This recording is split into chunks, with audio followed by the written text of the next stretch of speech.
যে ভাই করতে চান মাস শুরু করে দিবি পরে এখন ঠেকাতে পারবেন না।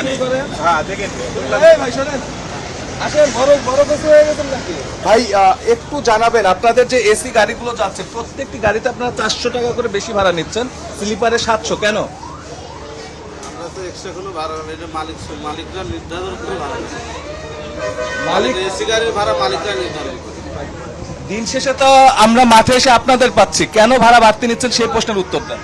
মালিকরা যেটা নির্ধারণ করে দেয় সেটাই আমরা নেই, আমরা তো আমরা অতিরিক্ত নিতে পারি না। আমরা নেবো কেন? কে নেবে? মালিকরা নির্ধারণ করে এই ভাড়া তোমরা টিকিট বেচো, আমরা সেই ভাড়ায় টিকিট দিই। কত করে বেশি ভাড়ায় টিকিট বিক্রি করতেছে?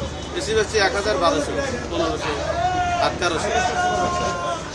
এটা কোয়ালিটি, এসির কোয়ালিটি বুঝে, যেমন হিলো এসি আছে, স্লিপার আছে, স্কেনিয়া আছে। স্বাভাবিক সময় এসি ভাড়া কত? 800 টাকা থাকে। আপনার এসির গাড়ির ভাড়া কত? 800 টাকা। 600 টাকা করে যান। সরাসরি হিলো এসি ওয়ান যে সেটা হিলো এসি, সেটা এখন ভাড়া নিচ্ছেন কত? ওটা এখন 1000 টাকা। 400 টাকা বেশি নিচ্ছেন।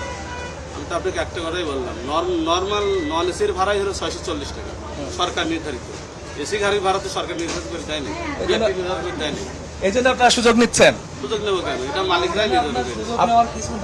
আপনারা ডিক্লার করেন যে আপনারা 400-500 টাকা করে বেশি ভাড়া নিচ্ছেন, আপনারা ডিক্লার করছেন না কেন? আমরা প্রতিদিন যে ব্যবসা করি, আমাদের আপ ডাউনে একটা যাতায়াত হয়, আমাদের যাতায়াত খরচ বাদ দিয়ে মালিকের মনে হয় না আমারই কিছু বাঁচে। কারণ যখন মনে করেন এমনি বাজারে চলে, ওই পাশ থেকেও যাত্রী আসে, এই পাশ থেকেও যাত্রী যায়, ওই পাশ থেকে পুরা গাড়ি ফাঁকা আসতেছে, আর এইখান থেকে আমাদের 600 টাকা করে রেগুলার ভাড়া চলে। এসি গাড়ি ফাঁকা আসতেছে, নন এসি গাড়ি ফাঁকা আসতেছে না? নন এসির ভাড়া তো আপনারা বেশি নিচ্ছেন। আপনার প্রতিটি এসি গাড়িতে খরচ হয় হচ্ছে আপনার 27,000, 28,000 টাকা।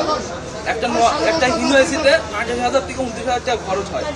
একটা গাড়ি চললে ক্যামারেজ আছে, তাহলে এই ক্যামারেজ দিয়ে স্টাফ খরচ দিয়ে যখন মনে করেন এত খরচ হবে, এখন কোম্পানি তাহলে পরে আপনার যদি ওই 600 টাকায় বিক্রি করে, তাহলে তো কোম্পানির পকেট থেকে আরো 8-10 হাজার টাকা লাগাইতে হবে। এগুলা কি এখন অন্য কেউ দিবে? সরকার দিবে বা অন্য কেউ দিবে? আপনি তো সরকারকে জিনিসটা চেপে যাচ্ছেন, আপনারা সরকারকে বলছেন বাড়তি ভাড়া নিচ্ছেন না, তাহলে তা বলবেন না। এটা আপনাদের বিআরটি কে বলতে পারেন, আপনাদের ভোক্তা অধিদপ্তর আছে তাদের বলতে পারেন যে এটা ভাড়া বেশি নিচ্ছে। যদি ভাড়া বেশি নেওয়া হয় ওই ক্ষেত্রে তারা পদক্ষেপ নিতে পারে। খালি এইভাবে আপনারা হয়রানি করেন না, উল্টো পাল্টা কথা বলে হয়রানি উল্টো পাল্টা। আপনি তো নিজে স্বীকার করছেন 400 করে ভাড়া বেশি নিচ্ছেন, আমি হয়রানি কিভাবে করছি? তো হয়রানি করতেছেন। আপনার নন এসির ভাড়া যদি 640 টাকা নির্ধারিত হয়, তাহলে এসি গাড়ি কি তাই হবে? তাই বলেন আপনি।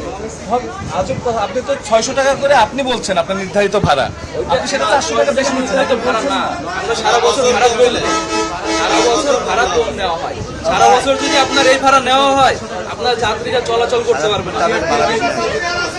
শুনছিলেন তাদের, আমি যে কথাটা শুনতে বলছিলাম শুভঙ্করের বাচ্চা বিআরটি থেকে আসলে এসি গাড়ির কোনো রকম ভাড়া নির্ধারিত করে না থাকার কারণে তারা তাদের মতো করে কিন্তু বাড়তি ভাড়া নিচ্ছে, এবং যেটিকে বলছে যে সারা বছর তারা আসলে কম ভাড়ায় যাচ্ছে এবং শুধুমাত্র ঈদেই তারা আসলে ব্যবসা করছে।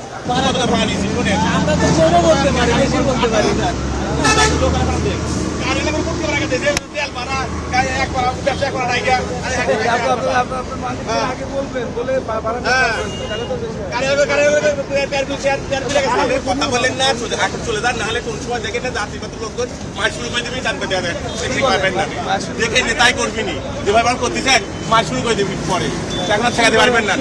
হ্যাঁ দেখেন ভাই শোনেন, আসেন বড় কিছু হয়ে গেছেন নাকি? আপনার নাম কি? এই ম্যানেজার সাহেব, আপনার নাম কি? আপনার নাম কি? নাম বলেন তো। না, নাম বলেন। আপনার নামটা বলেন না শুনি। হ্যাঁ, এই আপনার নাম কি? নামটা বলে যান।